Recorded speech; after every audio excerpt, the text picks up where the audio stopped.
Hey guys, welcome to 3 and Out. You can check out the podcast below in the description. And here's what I need you to do. Make sure you subscribe to the Volumes YouTube channel to stay up to date to everything we're doing here on 3 and Out and the Volume.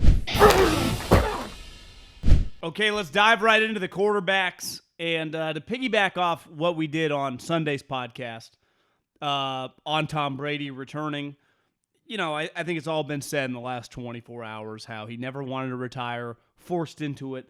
Regardless, the outcome is he's back. And it had dramatic ramifications on the franchise. He saved the Buccaneers. Because to me, if he's not returning, that franchise is no longer as viable for free agents. Jensen, the center, returns. Davis, the corner, returns. Godwin won't put up a stink being franchise tag. People want to be there. People gravitate toward greatness. People gravitated toward him when he was in New England. Now they're gravitating toward him when he's in Tampa. Now, these guys have already been around him, but they want to stay. It's not like they're staying for free. But let's face it, like, to me, if he had really retired and was having a good time with his kids and his wife and was like, I'm done. It's over. I don't think they bring all these guys back. I'm not saying that they don't try, but the incentive for these guys, like, yeah, I'll go test the market, go see, I can go play somewhere else. I might not be able to win here anymore.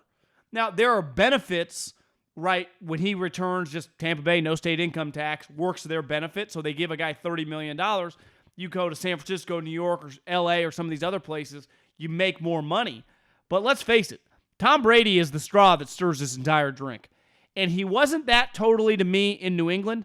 He was a big part of it, but you just knew with him and Belichick, to me, you're going Tampa strictly for Tom Brady.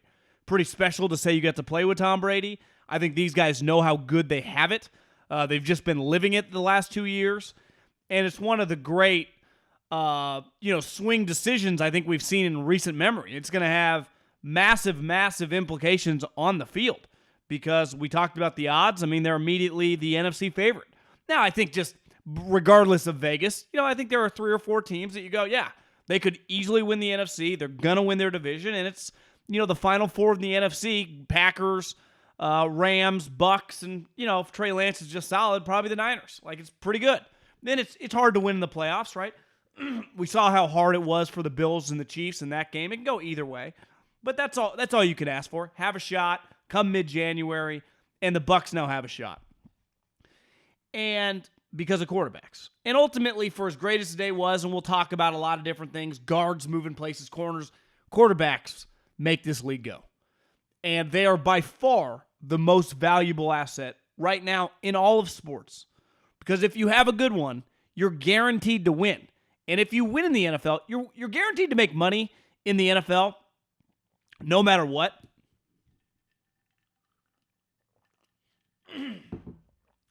You will make money regardless. Your team can win three games a season.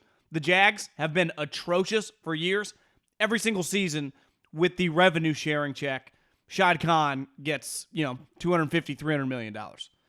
But when you win, you make so much more money through suites, excitement. You're able to profit off your own local fan base. And the easiest way to do that is not building a great team, it's landing a great quarterback. Because once you land a great quarterback, you're able to build the team. And your mistakes get covered up fast. It's basically makeup, right? You can completely whiff on a second-round pick. Like if you have Josh Allen or Patrick Mahomes, and no one would notice. When you whiff on picks, when you have average to below quarterbacks, you get destroyed and you ultimately get fired because your team's just going to suck. But when you miss on free agents and in the draft, which is not ideal, but let's face it, it literally happens to every franchise. Belichick's missed, the Steelers have missed, obviously Seattle missed for years. If you have a Hall of Fame quarterback or even just a high-level Pro Bowl guy, you're going to win. And there's a reason that Deshaun Watson, good quarterbacks, one, they don't change teams, right? At the end of the day, Aaron Rodgers will have played in Green Bay whenever his contract is official, for 20-plus years. Tom Brady played in New England for 20 years. Peyton Manning was never going to move teams, but he had his major neck injury. If that neck injury never happens, he plays for the Colts for 18 years. Roethlisberger never changed teams. Rivers did at the very, very end, and then he just played one season. Great quarterbacks Pro Bowl quarterbacks in their mid-20s. One, they don't change teams. Two, they're not available. Like, there is no availability with Patrick Mahomes. They're in a marriage. You know, there's a difference between a girl that's single and a girl that's married. Patrick Mahomes is married. Josh Allen is married. Herbert is, not official yet because he's got to sign the big contract, but he's going to get married. Those guys are going nowhere. So you have no access to them as other teams. Like, for example, the Eagles right now. They would do anything. Can you imagine what they would trade for Justin Herbert? They would take my 3 1s, take 2 2s. I'll give you next year's one. You want Devontae Smith? What do you want, right? But that's not even on the option. Telesco would just hang up. So when Deshaun Watson, obviously he, had this thing happen over the last year with the massage therapist. But don't forget that he had demanded a trade before that came out. Now, we'll see as time goes on. Was him demanding a trade, knowing that was going to come out? As of recording this, I don't know. I'm kind of Deshaun Watson out on terms of the whole story. Just tell me when it's final. Tell me when a situation is either figured out, he's going to get in trouble. I'm not a lawyer. I can't predict this stuff. I have no really opinion because I wasn't there. I just know as a player, he's really, really good. And when he's on the field, he's a top 6 or 7 player. And he also happens to be 26 years old. Right? In those top 6 or 7 players, Brady's 44, Rodgers is 38, Russell Wilson is, 33, and then you got the Mahomes, the Allens, and the Herberts that are really, really young. So having a guy that's in his mid-20s, you can have that guy for another decade in his prime. And you don't need to pay this guy. He's under contract. For the next several years, he's making $35 million. So when these guys, when Matt Stafford signs his contract extension, when Aaron Rodgers signs his contract extension, this guy's going to be making a lot less money. So it's a huge advantage to get a guy on a cost-controlled contract. That's why I'm a huge believer of trading picks for players over dabbling in free agency for the best player in free agency. Because when you're going to dabble in free agency for the best available player, one, it's usually not an elite player, but two, you usually have to pay elite money. Where I can get Khalil Mack for a second-round pick, he's on a cost-controlled deal. Now, it's a lot of money, but he's under contract for the foreseeable future. Right? When the Eagles traded for Darius Slay, he was under contract. I like trading for guys that are under contract. Now, good players, it usually costs a premium pick, but I would rather do that than trade, or to pay for a free agent. And at quarterbacks, they never become available. The best quarterback to hit the open market, truly hit the open market.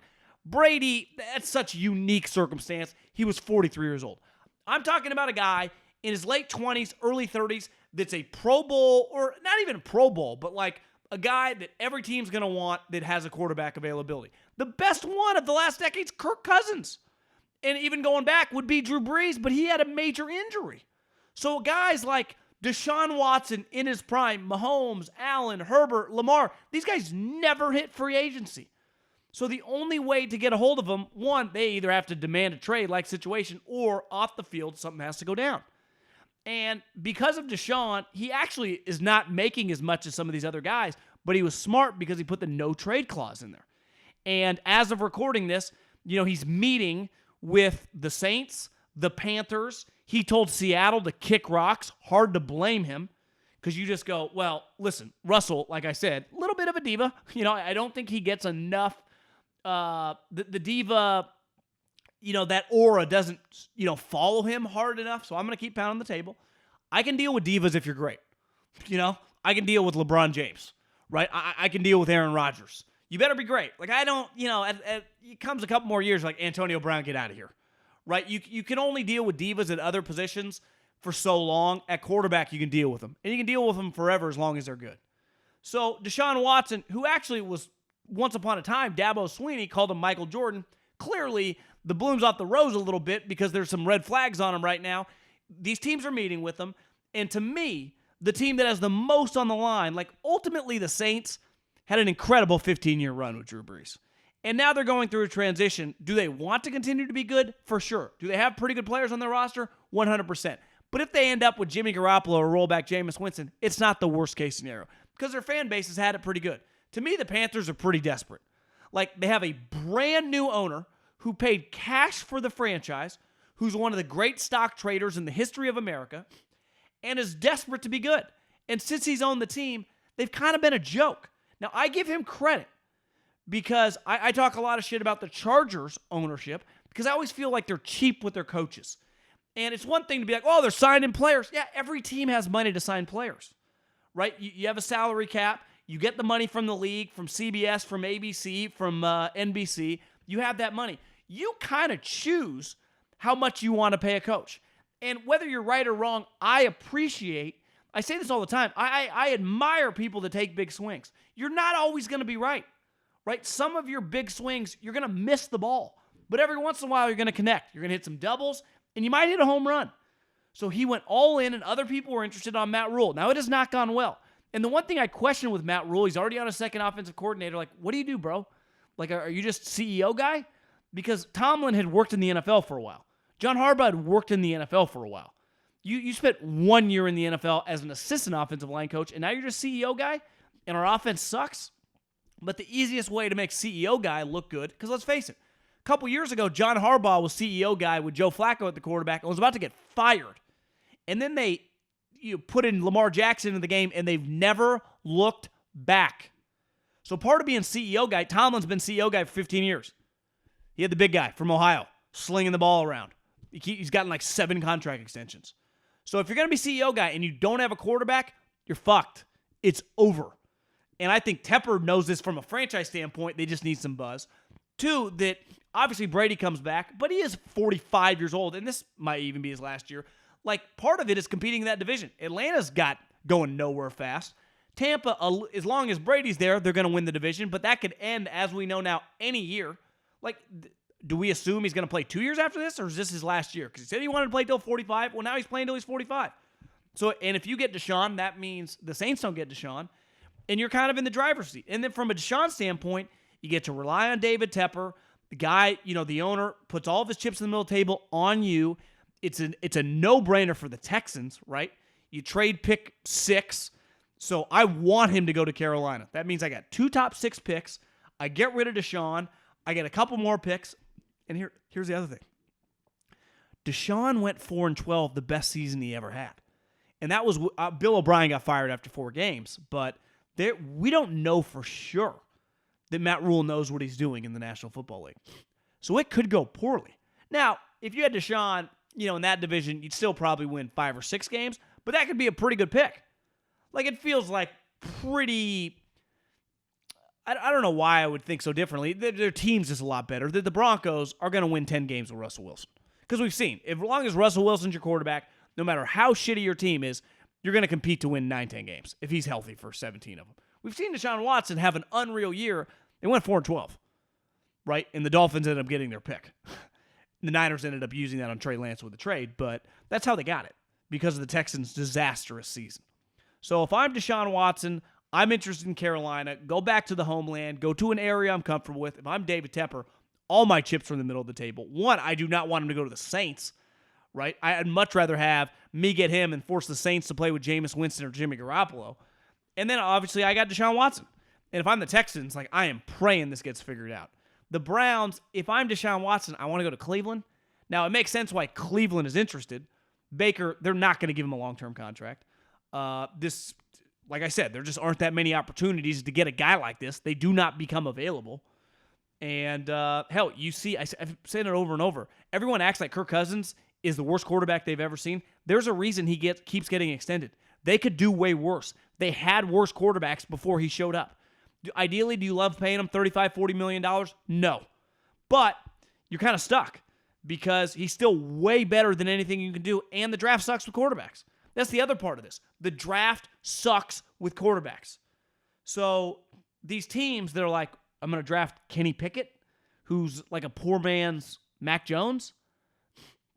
I'm going to draft Malik Willis, who is a major project, who's 6 feet tall. I'm going to draft Desmond Ridder, whose comp is like Mariota. Like, that's what we're talking about here. Like, last year we had Trevor Lawrence, best prospect since Andrew Luck. Justin Fields, elite prospect. 6'3", huge arm, big wheels, Ohio State. Trey Lance, characters elite, physical attributes, major project, kind of like Josh Allen, but more accurate. Long way to go, but like that's Mac Jones, ready-made Kirk Cousins. Like that was the draft. This one is not even close. So that even drives up the price on these quarterbacks. It's why the Steelers, like, listen, the Steelers are excellent at drafting. They're excellent at team building. They have produced offensive linemen, running backs, tight ends, wide receivers that have been unreal, defensive guys at every level, Pro Bowlers, all pros. They're as good as it gets. They can build a football team. But let's face it, they have been pretty spoiled. And they get credit because they drafted the player, but he went on to have like a 15, 16-year Hall of Fame career. Maybe even longer than that. 2004 is when he was drafted. They haven't had to find another quarterback. They literally have not even had to worry about it. And the first time they did, as he started to age, they drafted Mason Rudolph in the 3rd round. Mason Rudolph is not a good NFL player. To me, he's a below-average backup. So they can draft or trade and sign their way out of anything. They've proven it at every position. But quarterback is the one spot you cannot do that. You can't just figure it out because there aren't the supply and demand. There just aren't that many available. So, and then when they are, everyone's fighting for them. And you look at the Steelers, who I don't even blame them. Like, what are they supposed to do? But they signed Mitch Trubisky. And to me, Mitch Trubisky's just not very good at football. Now, I get why they did it. If I was them, I would have gone Mitch Trubisky over like trading for Jimmy Garoppolo and paying him $27 million. As of recording this, I haven't seen any of the money on Mitch. I'd assume it's not that much money. But, and listen, Roethlisberger was a shell of himself. But if you watch Roethlisberger at certain points, like he's still pretty smart. He could still have his moments. Like, I do not trust Mitch Trubisky at all. I don't care how much talent you have around him. He is not a natural player. He is a thrower, not a pitcher, right? He is not an artistic player. And that's probably even the wrong way to put it. He just doesn't have any touch. And then he has to play in a division against Joe Burrow and Lamar Jackson. And listen, I don't love Baker Mayfield, but that team should be pretty good. Like, I don't know. Like, if Baker Mayfield is healthy, I would take Baker Mayfield over Mitch Trubisky in a heartbeat. And I'm not a big Baker Mayfield guy at all. So you have the 4th best quarterback. And listen, I don't know what their options were. They don't have many. I don't even think you could argue they have a better option. If anything, it might just be equal. Sign Mariota. Jimmy just costs too much. But I can't expect them to win. And I think they've been pretty spoiled that this is the first time. Like, it's hard to pivot. It's easy to get stuck kind of in quarterback purgatory. And this goes back to Cousins. Everyone's like, why does he keep getting paid? Do you know what the Pittsburgh Steelers would do for Kirk Cousins? They would do anything. I mean, they would trade their 1st-round pick right now to have Kirk Cousins be their starting quarterback. Could they win the Super Bowl with him? Probably not. But could they make the playoffs pretty easily? Not like last year where, let's face it, they got pretty lucky. Like, legitimately be a 10-11 win team. Yes. I just can't see them competing with Mitch Trubisky. I really can't. Can I tell you about my friends, my partners, and most importantly, a company that I use, Manscaped.com. Promo code 3 and out. That's 3 and out. The name of the podcast. Make sure you subscribe. Here's the thing. Manscaped.com, they've done it all. The Lawnmower 4.0, the greatest ball trimmer I've ever owned. And trust me, I'm in my mid-30s. I've owned a lot of them. No comparison. The Weed Whacker. I have never, ever owned anything better for nose hair trimmings. This thing is incredible, all at manscaped.com. But most importantly, right now, Manscaped is taking care of your shower needs. Most of us guys, like, what do we use when we get in the shower? What kind of body wash? I don't know. You just go to manscaped.com. They have body wash. Not for me, but they have shampoo and conditioner for all you guys with hair. Also, right when you get out of the shower, a little body odor spray, boop, boop, boop, smell great. Manscaped.com. Get 20% off plus free shipping with the promo code 3 and out. That's 20% off plus free shipping with the 3 and out. Go get it right now, manscaped.com. On the Chargers, I gave them credit for Khalil Mack because when you have resources available to you, you have to use them. When you have the rookie quarterback who is not making any money, meaning you have cap space, you have to utilize that to your advantage. It has to happen, right? And the resources available to them, they had a lot of cap space. They've used it well, and they've been aggressive on high-end players. Trade for Khalil Mack, it's my favorite move of the last week because you get a guy who, when healthy, is an elite player for a second-round pick who's on a cost-controlled deal. It doesn't mean he doesn't cost nothing. He costs a lot, but it's controlled. You know exactly how much you owe him, and you have him under contract for several years. Re-signing Mike Williams, smart move. You got this elite route runner in Keenan Allen. You got this big body, big playmaker with Mike Williams. Now go add a speed guy in the draft. Now add defensive guys. Because I said over and over, they need to add to the defense. Because everyone keeps saying, Middlekauff, you're so hard on Brandon Staley. Well, now I think the pressure has ramped up. They signed J.C. Jackson, basically 3 years. I saw $60 million or 5 years. I don't know. They get $40 million guaranteed. So J.C. Jackson's on their team for the next several years. Add Khalil Mack. To me, the pressure keeps ramping up on this guy. Understandable. You had to double down. Russell came to the division. The Chiefs are still sweet. The Raiders beat you last year in a must-win game. I would say this, and I said it last year. People thought I was crazy, that if he didn't win that game against the Raiders, it was a fireable offense. He had a dramatically better team. And, of course, he lost by doing stupid stuff. Now, I didn't think he was going to get fired. Dean Spanos lives, to make sure if he's going to pay someone, they're going to work for him. So he was going to fire him. And clearly they like him, his analytical, whatever you consider it. But now, anything less than the playoffs, when you have a top 5 quarterback and now you've added talent to the defense, they got all their draft picks. I guess they out the second round pick, but they still have their first round pick. They're going to add another sweet player. I think the pressure on Brandon Staley, now it's not like Philly or New York or Boston, because ultimately they're second fiddle in their own town. They are a tenant in a building where the Rams literally just won the Super Bowl.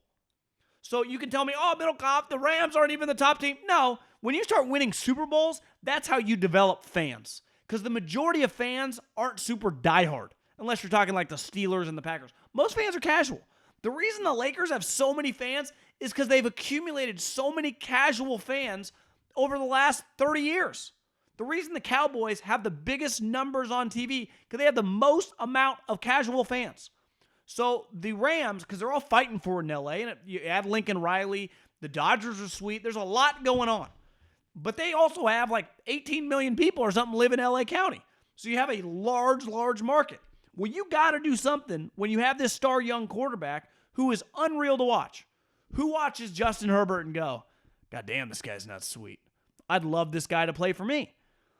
So, to me, there's just tangible pressure on Brandon Staley. Like, anything less than not making the playoffs this year, what are we doing?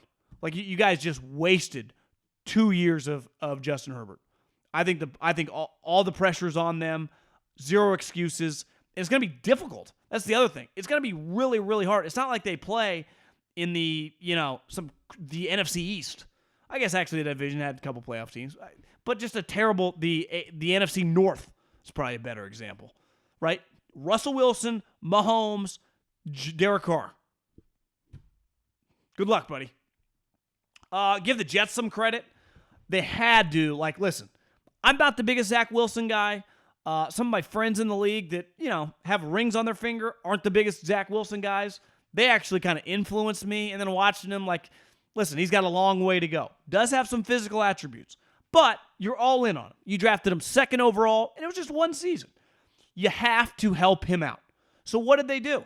They went out and they signed C.J. Uzomah, the tight end from Cincinnati, comes from a winning culture. The team was just in the Super Bowl. Really good player.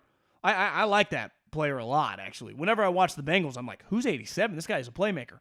And they added Laken Tomlinson, the guard for the Niners. So they had 2 guys who are used to winning, starters on playoff teams. One guy started in the Super Bowl. The other guy started in the NFC Championship game. Immediate plug-and-play starters for your team. On offense that can impact your quarterback. So now the Jets, who, let's face it, need to start winning some games. Like, the Jets can't just continue to be a joke. They also have 2 first-round picks, right? They have their own, which is in the top 10, and they have Seattle's because of the Jamal Adams trade, which is a top 20 pick because Seattle went 7-10. So they have the opportunity to really, really improve their team.